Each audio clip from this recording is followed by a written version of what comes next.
വാർത്തകൾ തുടരുന്നു. തൃശൂർ അതിരപ്പള്ളിയിൽ പോലീസ് സ്റ്റേഷനിലും കാട്ടാന. ഏഴാറ്റുമുഖം ഗണപതിയാണ് പോലീസ് സ്റ്റേഷനിൽ എത്തിയത്.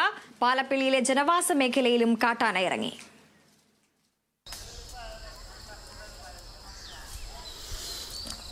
രാവിലെ തന്നെ ആശാൻ എത്തിയിട്ടുണ്ട്.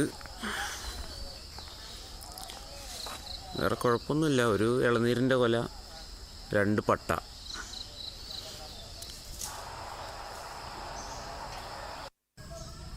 പോവാണോ? ഹായ് ഹായ്, പോവാണോ? വാർത്തയുടെ വിശദാംശങ്ങളുമായി അനീഷ് ആന്റണി ചേരുന്നു. അനീഷ്, അല്പസമയം മുൻപാണ് അതിരപ്പള്ളിയിലെ ജനവാസ മേഖലയിൽ കാട്ടാന ഇറങ്ങി എന്നുള്ള വാർത്ത നമ്മൾ റിപ്പോർട്ട് ചെയ്തത്. ഇപ്പോൾ ഏറ്റവും ഒടുവിലായി അതിരപ്പള്ളിയിൽ പോലീസ് സ്റ്റേഷനിലും കാട്ടാന എത്തിയിരിക്കുന്നു. ഏഴാറ്റുമുഖം ഗണപതിയാണ് പോലീസ് സ്റ്റേഷന്റെ സമീപത്ത് എത്തിയിരിക്കുന്നത്. ഏതെങ്കിലും തരത്തിലുള്ള നാശനഷ്ടങ്ങൾ ഉണ്ടായിട്ടുണ്ടോ? മറ്റു വിവരങ്ങൾ?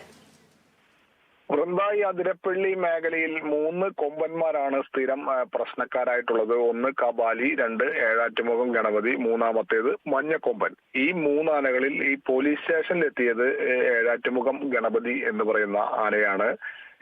ഈ പോലീസ് സ്റ്റേഷൻ, അതിരപ്പള്ളി പോലീസ് സ്റ്റേഷനിൽ ആന എത്തുന്നത് ഇത് ആദ്യ സംഭവമല്ല. നേരത്തെയും നിരവധി തവണ കാട്ടാനകൾ ഈ പോലീസ് സ്റ്റേഷനിലെ കോമ്പൗണ്ടിലേക്ക് എത്തിയിട്ടുണ്ട്. അവിടെ കോമ്പൗണ്ടിനകത്ത് ഉള്ള തെങ്ങിലെ പട്ട വലിച്ച് തിന്നുന്ന സാഹചര്യം ഉണ്ടായിട്ടുണ്ട്. പോലീസുകാർ ഒച്ച വെച്ചും ബഹളമുണ്ടാക്കിയുമൊക്കെയാണ് ഈ ആനകളെ തുരത്താറ്. ഇതിന് സമാനമായ ഒരു സംഭവമാണ് ഇന്ന് രാവിലെ 7:30 ഉണ്ടായത്. ഈ ഏഴാറ്റുമുഖം ഗണപതി എന്ന് പറയുന്ന ഈ കൊമ്പൻ ഒറ്റയാൻ ആണ് ഈ പോലീസ് സ്റ്റേഷൻ കോമ്പൗണ്ടിനകത്തേക്ക് എത്തിയത്. അകത്തേക്ക് എത്തി കോമ്പൗണ്ടിനകത്തുള്ള തെങ്ങിൽ നിന്നും പട്ടയും അതുപോലെ കരിക്കിന്റെ കുലകളും വലിച്ച് ഭക്ഷിച്ചു.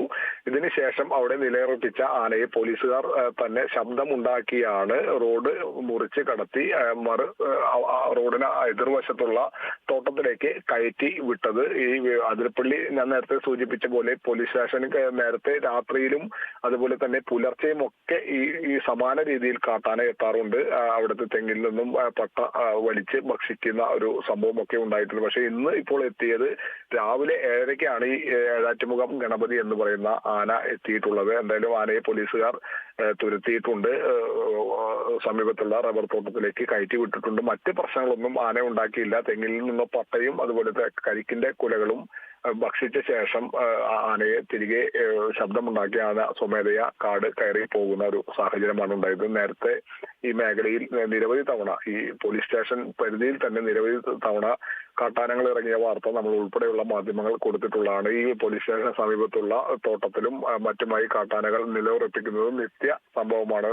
നേരത്തെ നമ്മൾ വാർത്ത അല്പം മുമ്പാണ് വെറ്റിലപ്പാറ 14-ലും അതുപോലെ 15-ലും കാട്ടാന ഇറങ്ങിയ വാർത്ത നൽകിയത്. അവിടെയും കുറച്ച് ദിവസങ്ങളായി കാട്ടാന നിലയുറപ്പിക്കുന്ന ഒരു സാഹചര്യമാണുള്ളത്. ഈ മേഖലയിൽ നിരന്തരം കാട്ടാന ശല്യമാണ്. കാട്ടാന ശല്യത്തിനെതിരെ പ്രദേശവാസികൾ ഉൾപ്പെടെ വഴിതടയൽ സമരം ഉൾപ്പെടെ നാളുകൾക്ക് മുൻപ് നടത്തിയിരുന്നു. MLA ഉൾപ്പെടെ MP ഉൾപ്പെടെ ചാലക്കുടി MP ബെന്നി ബെഹനാൻ ഉൾപ്പെടെ പങ്കെടുത്ത സമര പരിപാടികളെല്ലാം അരങ്ങേറിയിരുന്നു. ഫോറസ്റ്റ് ഓഫീസ് ഉപരോധിക്കുന്ന ഒരു സംഭവം ഉണ്ടായിട്ടുണ്ട്. പക്ഷേ ഇത്തരം പ്രതിഷേധങ്ങളും ഒക്കെ നടന്നാലും ആന ഇറങ്ങുന്നതും ആനയുടെ ആക്രമണവും കൃഷിനാശത്തിനൊപ്പം യാതൊരു കുറവും നാളിതുവരെയായിട്ടും ഉണ്ടായിട്ടില്ല. പ്രദേശവാസികളെല്ലാം കടുത്ത പ്രതിഷേധത്തിലാണ്. നേരത്തെ നമ്മൾ കൊടുത്ത വാർത്തയിൽ പറഞ്ഞു, അതിരപ്പള്ളി ചാലക്കുടി പുഴ കടന്ന് കാട്ടിൽ നിന്നും ഇക്കരയ്ക്ക് കടക്കുന്ന ആനകളാണ് ഇത്തരത്തിൽ പ്രശ്നമുണ്ടാക്കുന്നത്.